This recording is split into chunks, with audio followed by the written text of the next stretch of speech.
Livre des Nombres, chapitre 27. Souvenez-vous, je vous avais parlé de Sélophéad, qui était apparu dans la généalogie, et là, un petit zoom particulier sur cette famille.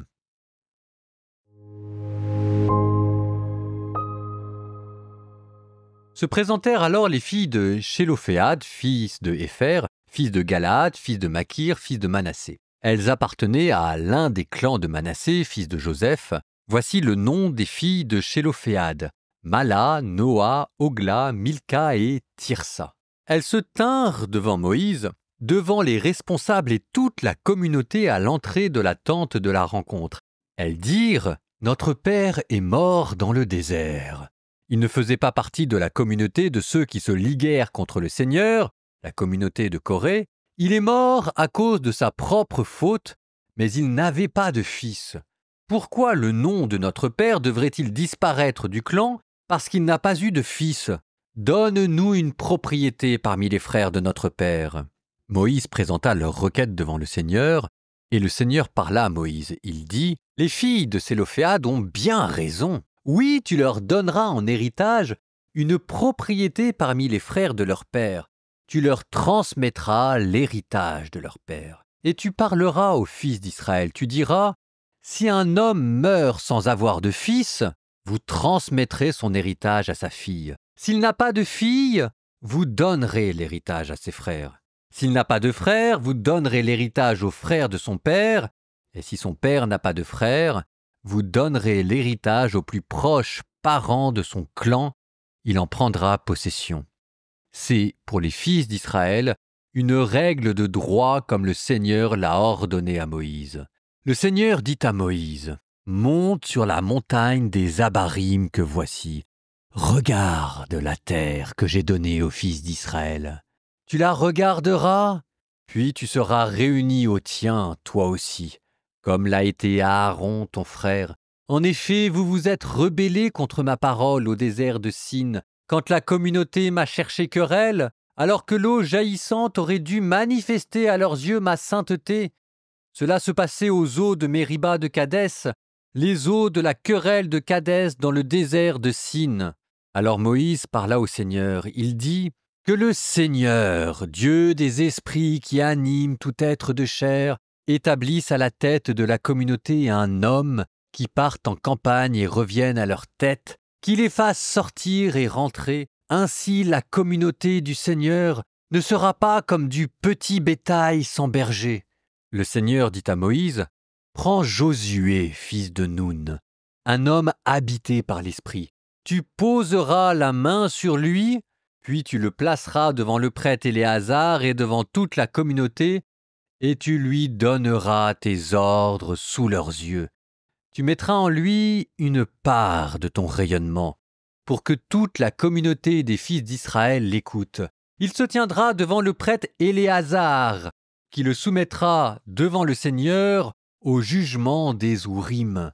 À sa parole, tous les fils d'Israël sortiront, à sa parole, ils rentreront, lui et tous les fils d'Israël avec lui, toute la communauté. » Moïse fit comme le Seigneur le lui avait ordonné. Il prit Josué et le plaça devant le prêtre Éléazar et devant toute la communauté. Il posa les mains sur lui et lui donna ses ordres. Et il en fut comme le Seigneur l'avait dit par l'intermédiaire de Moïse.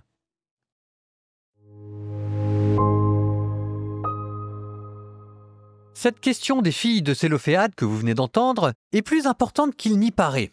Elle fait écho au livre de la Genèse qui ne cessait de remettre en question le droit d'aînesse, avec Ismaël et Isaac, Ismaël étant l'aîné d'Isaac quand même, avec Ésaü et Jacob, puis ce sera Jacob qui gagnera, avec Joseph et ses frères, et c'est Joseph qui gagnera. Donc le droit d'aînesse qui avait été constamment remis en cause dans la Genèse, ici devient le droit des femmes à hériter. Les femmes ont le droit d'hériter quand il n'y a pas d'homme, ce qui est encore une autre remise en cause du système traditionnel patriarcal. Bref, une attention particulière portée aux femmes et aussi une attention particulière portée à l'individu, à la personne. Ce qui est important ici, c'est que la personne survive. Qu'elle survive ici à travers un héritage qui passe soit à ses filles, soit à son frère, mais que la mémoire de cet homme soit gardée. Et ça vous donnera un principe politique chrétien très important. le primat de ce qu'on appelle la personne, parce que c'est la personne qui est à l'image de Dieu. Ce qui certainement pas veut dire que la communauté n'est pas importante, c'est pas du tout chrétien ça. Mais Dieu fait attention aux personnes. Les personnes humaines, c'est là le siège de la dignité humaine. Alors ces filles de Sélophéad, on les retrouvera plus tard dans le livre de la Genèse, à la fin.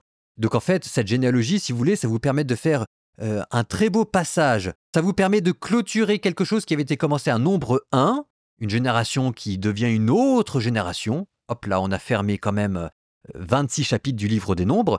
Et maintenant, on est en train de gentiment s'acheminer vers la fin parce que les filles de Sélophéad dont il est question, on les retrouvera au dernier chapitre. En attendant, on reste toujours sur cette idée de transition avec Moïse qui établit des descendants et des successeurs. À la place de Moïse, ce sera Josué, et à la place d'Aaron, ce sera Éléazar. Et là, on retrouve la grande humilité de Moïse qui accepte alors qu'il n'est pas mort. Il pourrait mal le prendre, cette affaire. Il accepte de lui transmettre une partie de sa majesté. Vous vous souvenez, la majesté de Moïse, c'est quand il avait vu la face de Dieu, l'image de Dieu. C'est là où d'ailleurs, c'est quand même très étonnant. Parce que je veux dire, Moïse qui était sur le mont Sinaï, qui voit l'image de Dieu, donc l'homme parfait, qui le retranscrit après en décalogue, ensuite il donne une partie de son rayonnement à quelqu'un qui s'appelle Jésus. Je dis bah oui, parce que Josué et Jésus, en hébreu, c'est le même prénom. Ce Josué, dont d'ailleurs le livre de l'Exode nous dit qu'il était souvent dans l'attente de la rencontre. Étonnant, non ? En attendant, tout humble qu'il soit, Moïse reste Moïse, et il y a encore un petit marchandage avec Dieu. Ce qu'il demande à Dieu, c'est que quelqu'un soit comme lui, son successeur, pour gouverner le peuple et le conduire. Mais Dieu ne se laisse pas avoir au marchandage de Moïse. C'est très subtil cette affaire. C'est comme s'il lui disait « Écoute, mon petit bonhomme, le premier chef en Israël, ce ne sera pas, malgré ce que tu me demandes, ton successeur, mais le successeur d'Aaron. Non pas Josué, mais Éléazar. » Et dans la cérémonie d'investiture de Josué, Dieu prend soin de le placer sous le patronage d'Éléazar. C'était un prophète qui guidait un prêtre jusqu'à présent. Dorénavant, ce sera le contraire. Ce sera un prêtre qui guidera un prophète. Avant de clore ce passage, mettons-nous dans la peau 2 secondes de Jésus qui devait lire et méditer. Et qu'est-ce que Jésus sait dire en lisant ça ? Jésus s'est dit, tiens, quelqu'un s'appelle Josué, ça m'intéresse. Et donc il regarde ce que Moïse voulait pour ce Jésus-Josué. Et Moïse a dit, on l'a dit à l'instant, qu'ils partent en campagne et reviennent à leur tête, qu'ils les fassent sortir et rentrer.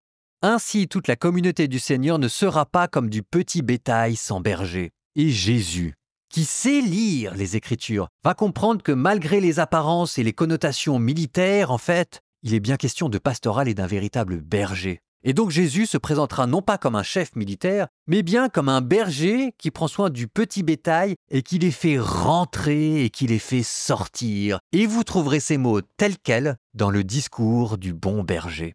Jésus, le véritable Josué qui succède à Moïse pour faire rentrer le peuple dans la terre promise, comme un berger qui connaît ses brebis.